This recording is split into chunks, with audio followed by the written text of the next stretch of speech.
Hello, everyone. I am Sophie, the Marketing Director at Admin by Request. And with us today, we have Ole Andersen, who is our Nordics and DACH Territory Director. So Jens, you have just gotten back from a trip to China. Can you tell us why you were there?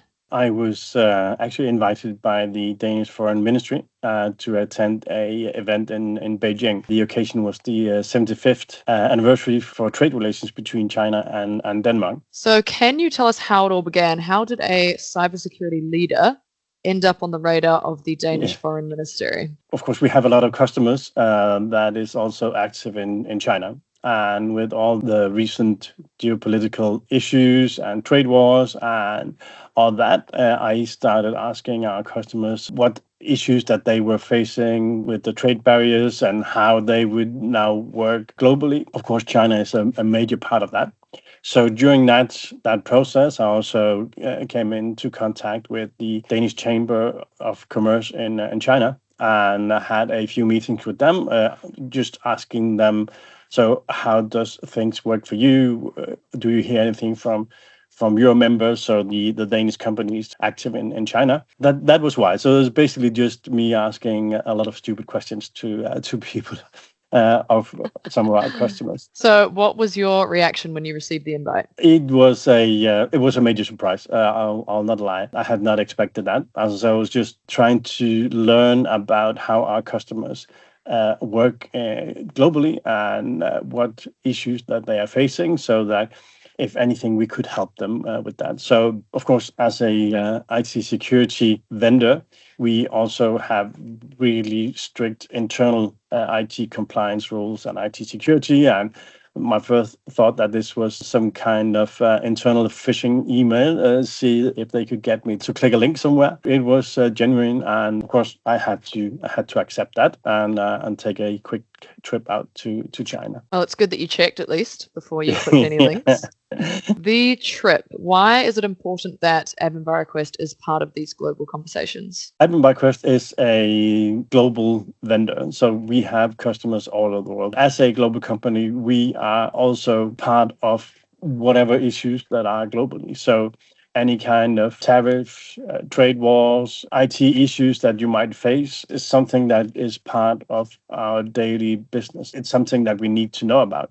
And it's something that our customers are telling us about. Whatever happens globally, it will also affect us and it will affect our customers. So what does it say about the direction we are headed that we're part of these conversations? There's no doubt about it that we have become much more of a trusted partner. When companies are looking for solutions, we are basically top 3, 4, 5 that they will be looking at. So we are top of mind with most companies globally when they're looking at ways to solve their IT security issues. And as such, we have an obligation and we have a role to play, making sure that we are where they are and that we solve the issues that they are facing. Okay, so on that, how do you support international customers in China? China is different than most other countries. There's the Great Firewall of China. There's a huge number of compliance things that you need to adhere to. So it's actually pretty complex to be working in China. The customers I talk to, they have two different strategies. One is that they have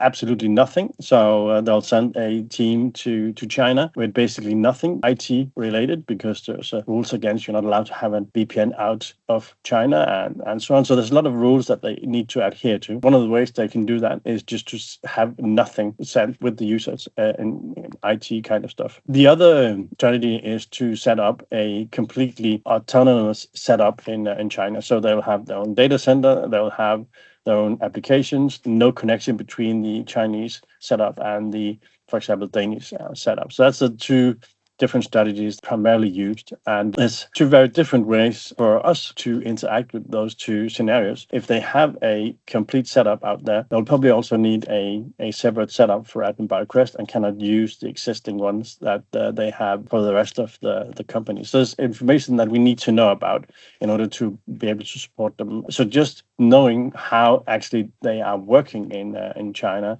of course in other countries as well, is really important. Okay, so getting into that a bit more, are there unique needs for China-based teams compared to your other regions? Absolutely. Because of the legislation and the compliance demands in China, we have to look at it in a completely different way. We work a lot with our legal team for that because, of course, we also need to adhere to whatever rules that there are in China, and also that we don't inadvertently break any of the rules on behalf of our customers. We ask our customers, so what is it that you actually need? How can we best support your business? Okay, so you've touched on this a little bit, but what are the specific challenges they face in China? So when you are asking them what they actually need, what are they coming back to you with? They have unique challenges, and one of the challenges are that they can't just do it like they would do any other place. So put a VPN in the remote office in China, and then because it's just not allowed to have an outgoing VPN, the Chinese government needs to be able to look into all the data. And if you have a regular VPN, that's just not allowed. So for the customers, they basically have two options. They can have absolutely nothing in China, so the employees will just have a regular laptop, maybe even bought in China, or they can set up a complete support IT system, so a separate setup in China for the employees. What avenue they select depends on how large a presence that they have in China. That's also something that we are looking at. So should we have a separate data center in China to support our customers the best possible way? And it's definitely something that we'll be looking at probably later this year or the beginning of next year. So on the trip, who did you meet or talk to that stood out and why? I had the pleasure of talking to a lot of embassy people, representative for the Danish government. I got to meet briefly the Danish Foreign Minister, and of course all the lovely people that are working in China in the Danish Chamber of Commerce. I had a lot of help from Anna and Belinda, as part of the Danish Chamber of Commerce, and introduced me to a lot of people out there. So of course there's a lot of work going into having dialogue with the Chinese government in order to have, for example, pharmaceuticals approved for use in China. It's not something that you can do just in one day. And the physical presence is really important. If you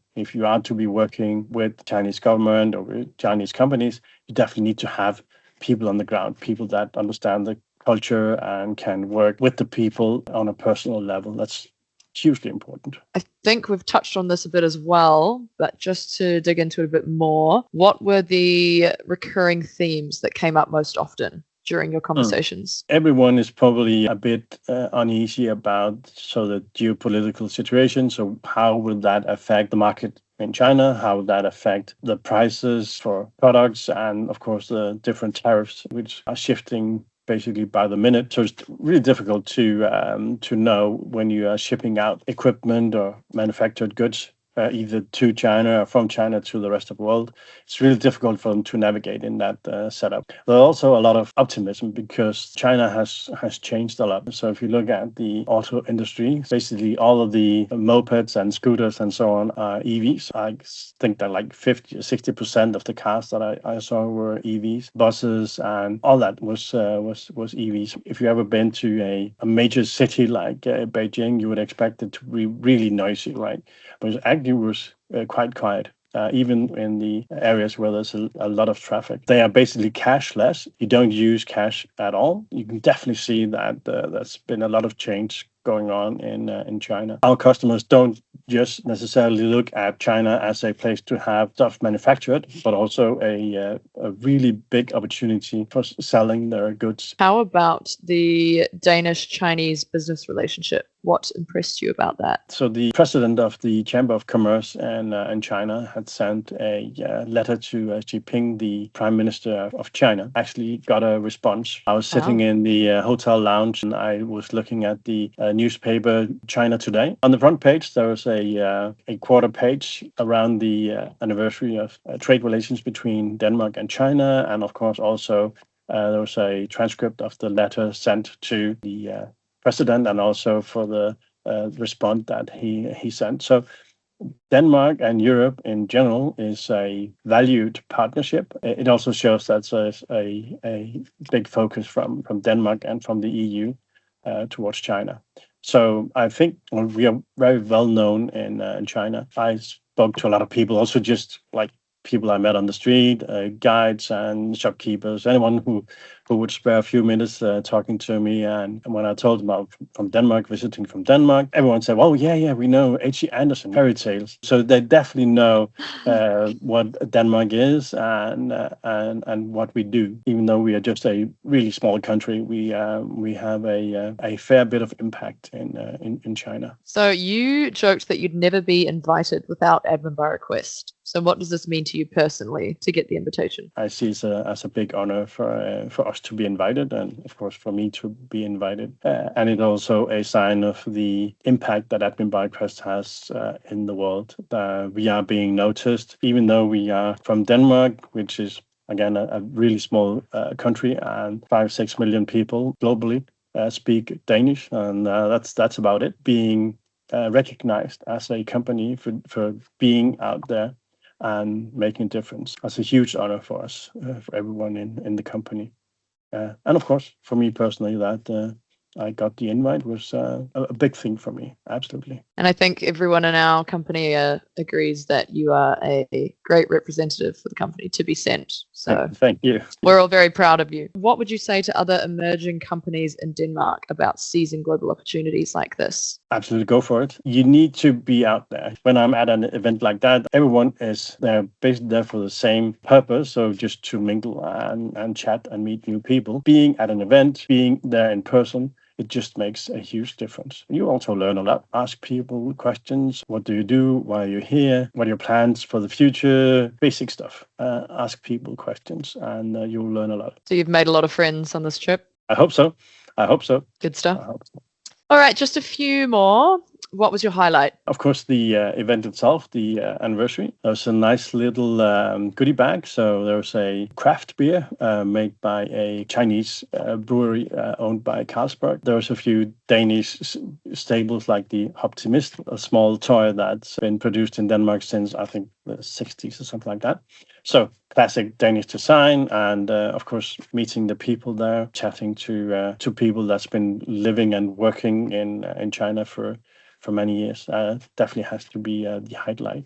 Secondly, of course, I also had the opportunity to do a bit of exploration, and Beijing is surprisingly walkable, so you can basically walk everywhere. So I definitely took advantage of that. I have a weakness for just regular supermarkets. So if I'm in a foreign country, I want to go to the supermarket, so the Walmarts of the country, to just look at what they have on the shelves. I, of course, went to the largest supermarket in Beijing and spent like 2 hours walking around, scouting all the shelves and seeing using Google Translate to find out what is it in these weird packages. And of course, buying different stuff that I could bring home. And of course, did a tour to the Great Wall, saw a few temples, and there's a lot of interesting parts of the trip. Amazing. All right, lucky last. What would you say is more nerve-wracking, giving a customer demo of admin by request or meeting the foreign minister?